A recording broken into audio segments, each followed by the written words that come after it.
என் நெஞ்சில் குடியிருக்கும் என்னுடைய தோழர்களுக்கும் தோழிகளுக்கும் என்னுடைய வணக்கம் வணக்கம் வணக்கம்.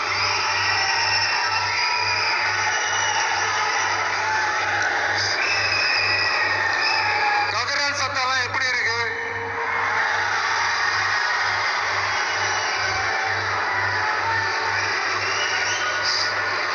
தமிழுக்கு அமுதென்று பேர், அந்த தமிழ் இன்ப தமிழங்கள் உயிருக்கு நேர். இன்னைக்கு தமிழ்நாடு இருக்கிற சூழல்ல நாம் ஒரு புதிய வரலாற்றை படைப்பதற்கு தயாராக வேண்டிய அவசியத்தை நீங்க எல்லாருமே நல்லா புரிஞ்சு வச்சுட்டு இருப்பீங்கன்னு நான் நம்புறேன். அரசியல்னா என்னங்க? ஒவ்வொரு குடும்பமும் நல்லா வாழணும்னு நினைக்கிறது அரசியலா? இல்ல ஒரே ஒரு குடும்பம் மட்டும் தமிழ்நாட்டை சுரண்டி நல்லா வாழணும்னு நினைக்கிறது அரசியலா? நீங்களே சொல்லுங்க, எது அரசியல்? எல்லாருக்கும் நல்லது நடக்கிறது தானே அரசியல். அதுதான் நம்ம அரசியலும். காட்சிக்கு திராவிடம், ஆட்சிக்கு திராவிட மாடல்னு தினந்தன மக்கள் பிரச்சனைகளை மடைமாற்றி மக்கள் விரோத ஆட்சியை மன்னராட்சி போன்று நடத்துற இவங்க நமக்கு எதிராக இவங்க பண்ற செயல்கள் ஒன்னா ரெண்டாங்க. மாநாட்டில் ஆரம்பிச்சதுங்க. மாநாட்டில் ஆரம்பிச்சு அதுக்கப்புறமா நான் கலந்துகிட்ட அந்த புத்தக வெளியீட்டு விழா, நான் பரந்தூர் போன அன்னைக்கு நம்மளுடைய 2ஆம் ஆண்டு துவக்க விழா அன்னைக்கெல்லாம் சிட்டிக்குள்ள எந்த ஹாலும் எந்த கல்யாண மண்டபம் கொடுத்துடக்கூடாதுன்னு அங்க போய் மகாபலிபுரத்துல போய் இந்த ஃபங்க்ஷனை பண்றோம். ஏன் இன்னைக்கு பொதுக்குழு வரைக்கும் எங்கெல்லாம் எப்படியெல்லாம் தடைகள்?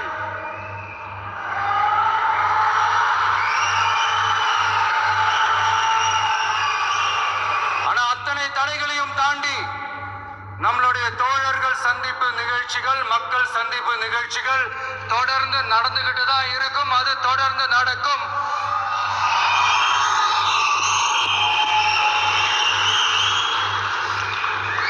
நம்மளுடைய தோழர்கள் அர்ஜுன் பிரதர், நிர்மல் குமார் பிரதர், நம்ம ரமேஷ் பிரதர், இவங்களாம் போட்டு அட்டி அட்டி நடிக்கிறாங்க.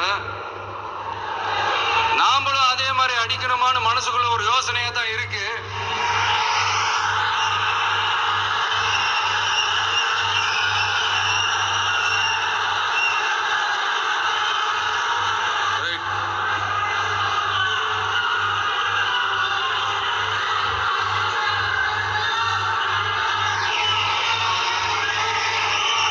ஓகே, ரைட்டு, புரிஞ்சிச்சு.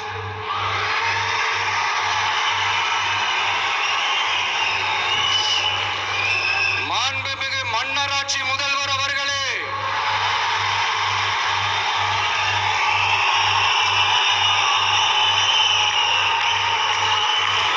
மாண்புமிகு திரு முத்துவேல் கருணாநிதி ஸ்டாலின் அவர்களே,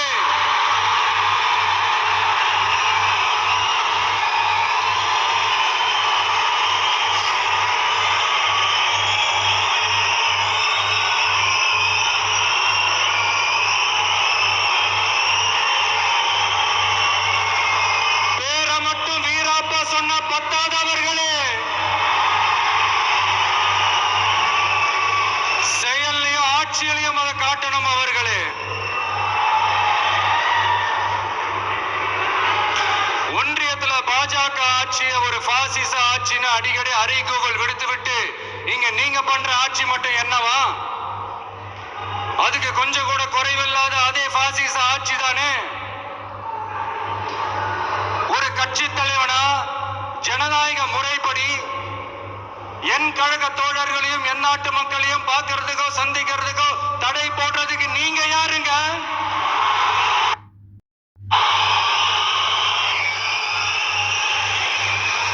தடையை மீறிய மக்களை பார்க்கணும்னு முடிவு பண்ணிட்டா போயே தீருவேன். சட்டத்தை மதிக்கணும்ன்ற ஒரே காரணத்துக்காக தான் அமைதியா இருக்கிறேன். நேத்து வந்தவெல்லாம் முதலமைச்சர் ஆகணும்னு கனவு காண்றான்னு சொல்றீங்க.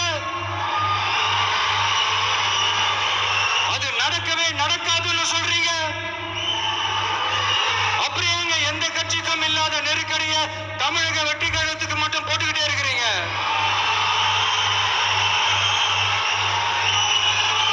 அணை போட்டு ஆத்த வேண்டும், நான் தடுக்கலாம், காத்த தடுக்க முடியாது.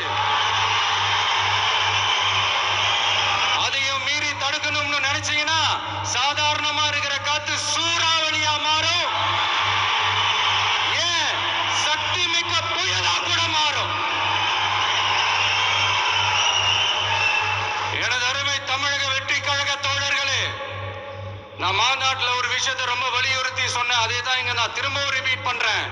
இந்த மண் பிளவுவாத சக்திகளுக்கு எதிரான மண், சகோதரத்துவ மண், சமய நல்லிணக்கத்தை பேணும் சமூக நீதிக்கான மண். இதை நம்ம பாதுகாத்தே தீரணும். உங்க எல்லாரையும் வேண்டி வேண்டி கேட்டுக்கிறேன். தமிழ்நாட்டில இருந்து பல பகுதிகளில் இருந்து வர செய்திகள்லாம் கேட்கும் போது மன உளைச்சலையும் மன வேதனையும் தரதாகவே இருக்கு. சட்டம் ஒழுங்குன்னு ஒண்ணு இருக்கிறதாவே தெரியல. அதுக்கெல்லாம் இந்த கரப்ஷன் கபடதாரிகள் கவர்மெண்ட் தான் காரணம். இந்த நிலைமை மாறணும். அதுக்கு இருக்கிற ஒரே வழி, இங்க உண்மையான மக்களாட்சி மலரணும். அது வரணும்னா இவங்களை மாத்தணும்.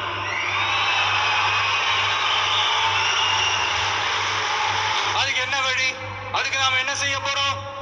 நம்மளுடைய தோழர்கள் டெய்லி மக்களை போய் பாருங்க, அவங்களோட பேசுங்க, ஒவ்வொரு தெருவுக்கும் போங்க, ஒவ்வொரு வீட்டுக்கும் போங்க, அவங்களோட பிரச்சனைகள் என்னன்னு கேளுங்க, அதை தீர்க்கிறதுக்கு என்ன வழின்னு யோசிங்க.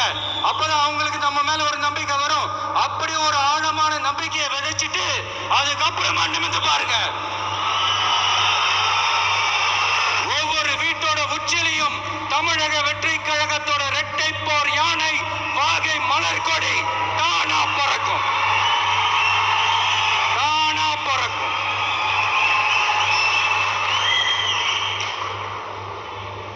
மாண்புமிகு மன்னராட்சி முதல்வர் அவர்களே, உங்க ஆட்சியை பத்தி கேள்வி கேட்டா மட்டும் ஏன் சார் உங்களுக்கு இவ்வளவு கோபம் வருது?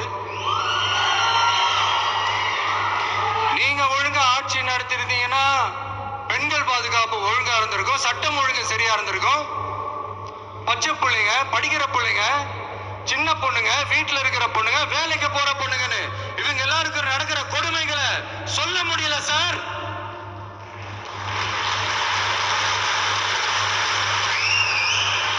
இதுல வேற உங்களை அப்பான்னு வேற கூப்பிடுறாங்கன்னு சொல்றீங்க. தினம் தினம் உங்களுடைய இந்த கொடுமைகளை அனுபவிச்சுட்டு இருக்கிற என்னுடைய சகோதரிகளான தமிழ்நாட்டு பெண்கள் தான் உங்களுடைய அரசியலுக்கு ஒரு முடிவு கட்ட போறாங்க, உங்களுடைய ஆட்சிக்கு ஒரு முடிவு கட்ட போறாங்க, உங்களுடைய இந்த அரசியல் வாழ்க்கைக்கு ஒரு முடிவு கட்ட போறாங்க. சரி, பெண்களோட லைஃப் தான் இப்படி போராட்டமா இருக்குன்னு பார்த்தா இங்க எத்தனை போராட்டங்கள்? பரந்தூர் போராட்டம், அரசு ஊழியர்கள் ஆசிரியர்கள் போராட்டம், போதைப் பொருள் எதிர்ப்பு போராட்டம், வரி உயர்வு போராட்டம், மீனவர்கள் போராட்டம், போக்குவரத்து ஊழியர்கள் போராட்டம், சாதிவாரி கணக்கெடுப்பு போராட்டம், சாம்சங் தொழிலாளர்கள், டங்ஸ்டன், விவசாயிகள் போராட்டம், மின்கட்டண உயர்வு எதிர்ப்பு போராட்டம், இஸ்லாமிய அமைப்புகள், செவிலியர்கள், மருத்துவர்கள், இந்த மாதிரி போராட்டங்கள். இதெல்லாம் சும்மா சாம்பிள் தான். இது இன்னும் சொல்லிட்டே போலாம், இந்த நாள் பத்தாது. ஆனா இந்த எல்லா போராட்டங்களுக்கும் தமிழக வெற்றி கழகம் கூட நிற்கும்.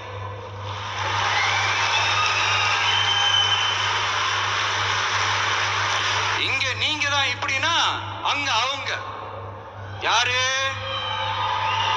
உங்க சீக்ரெட் ஓனர். அவங்க உங்களுக்கும் மேல. மாண்புமிகு திரு மோடிஜி அவர்களே,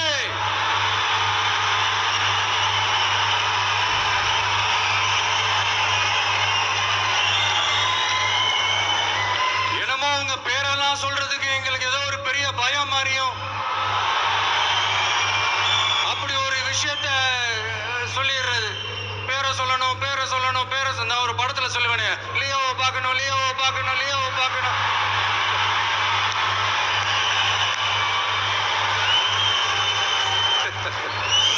இல்ல சத்தியமா அப்படிதாங்க இருக்கு.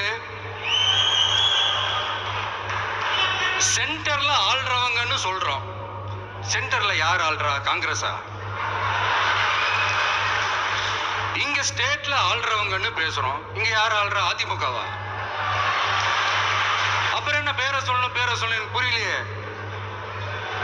நீங்க தானே கேட்டீங்க, வச்சுக்கோங்க.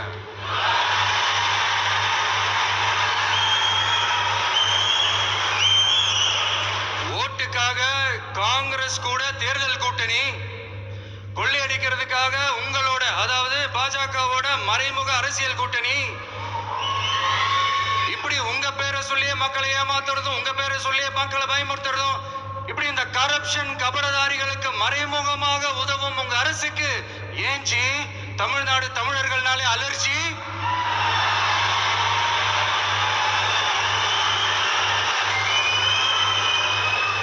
தமிழ்நாட்டில இருந்து வர ஜிஎஸ்டியை கரெக்டா வாங்கிக்கிறீங்க, ஆனா தமிழ்நாட்டுக்கு பட்ஜெட்ல நிதி ஒதுக்க மாட்டேங்கிறீங்க. நீங்க படிக்கிற நம்ம பிள்ளைங்களோட படிப்புக்கு நிதி ஒதுக்க மாட்டேங்கிறீங்க, ஆனா மும்மொழி கொள்கையை திணிக்கிறீங்க. டீலிமிட்டேஷன் என்ற பேர்ல தமிழ்நாட்டோட பார்லிமெண்ட் சீட்ஸ்லயும் கை வைக்க பாக்குறீங்க. ஒரே நாடு ஒரே தேர்தல் நீங்க ஸ்டார்ட் பண்ணப்பவே புரிஞ்சிருச்சு பிரதமர் சார், உங்க பிளான் என்னன்னு, எங்கெல்லாம் எப்படியெல்லாம் எந்த திசைகள் எல்லாம் இந்த நாட்டை கொண்டு போலாம்னு. சார் உங்ககிட்ட நாங்க சொல்லிக்கிறதெல்லாம் தமிழ்நாட்டை கொஞ்சம் கேர்ஃபுல்லா ஹேண்டில் பண்ணுங்க சார்.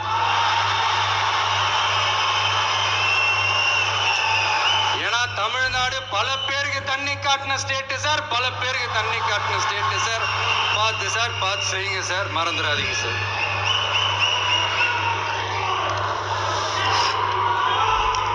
தமிழ்நாட்டு மக்களுக்கு இன்னைக்கு இந்த பொதுக்குழு வழியா ஒரு உத்தரவாதத்தை நாம கொடுக்க போறோம். நம்ம ஆட்சி, அதாவது உங்க ஆட்சி, உண்மையான மக்களாட்சி. தமிழக வெற்றி கழகம் தலைமையிலான அறுதி பெரும்பான்மை பெற்ற ஆட்சி, அதே சமயத்தில் அதிகார பகிர்வுடன் கூடிய ஆட்சி. அப்படி இந்த ஆட்சி அமைஞ்சதும் பெண்கள் பாதுகாப்பு 100% உறுதி செய்வோம்.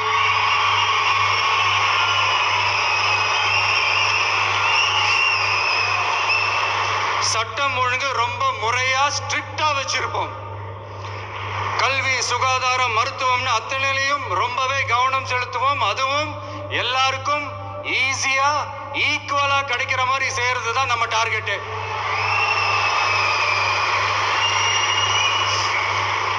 அரசு ஊழியர்கள், ஆசிரியர்கள், போக்குவரத்து தொழிலாளர்கள், மின்சார வாரிய ஊழியர்கள்னு தொழிலாளர்கள் பக்கமும் நாம கண்டிப்பா துணையா நிற்போம். ஏன்னா நாம எப்பவுமே உழைக்கிறவங்க பக்கம்தான்.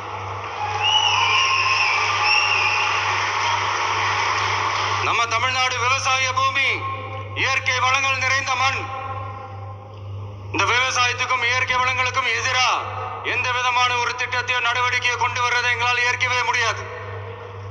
எங்க மண்ணை, மக்களை பாதிக்கிற மாதிரி திட்டங்களை தயவு செஞ்சு செயல்படுத்தாதீங்க. அதை நாங்கள் எதிர்க்கவே செய்வோம். தமிழ்நாட்டை எல்லா வகையிலும் பாதுகாக்க வேண்டியது எங்களுடைய உரிமை, கடமை, கொள்கை எல்லாமே. The fundamental strength of politics is uncompromising principles and ideologies. Periyar's social justice, Kamarajar's honest administration, Ambedkar's equal justice and equal opportunity, Velu Nachiyar's social inclusivity and communal harmony, Anjali Ammal's fighting for water resources were the reasons for choosing them as our party's ideologues and policy leaders.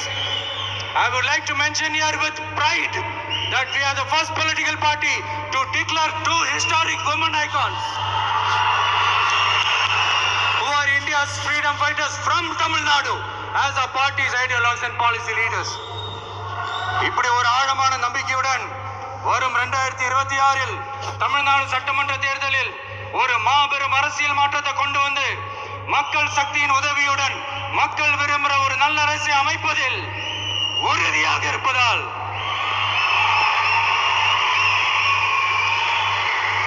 அதை தடுக்கிறதுக்குன்னு சில பேர் பகல் கனவு காண்பார்கள் இல்லையா? அவங்க எல்லாருக்குமே சொல்லிக்கிறது ஒண்ணுதான். காற்று, மழை, வெயில், இயற்கையை யாரால் கட்டுப்படுத்த முடியும்? யாரால் தடுக்க முடியும்? இவை எல்லாம் கடவுளால் உருவாக்கப்பட்டவை. அப்படிதான் எம்மக்களுக்கான அரசியலையும் யாராலும் தடுக்க முடியாது. அரசியல் சூறாவளியையும் தேர்தல் சுனாமியையும் தடுப்பார் எவர். அப்படிதான் எம்மக்களுக்கான அரசியலையும் அந்த வெற்றியையும் யாராலும் தடுக்க முடியாது. அப்படி தடுக்கணும்னு நினைக்கிறவங்களோட கனவு ஒரு நாளும் மெய்ப்படாது. Before concluding my speech, few words from William Blake. Men may come, men may go, but I go on forever.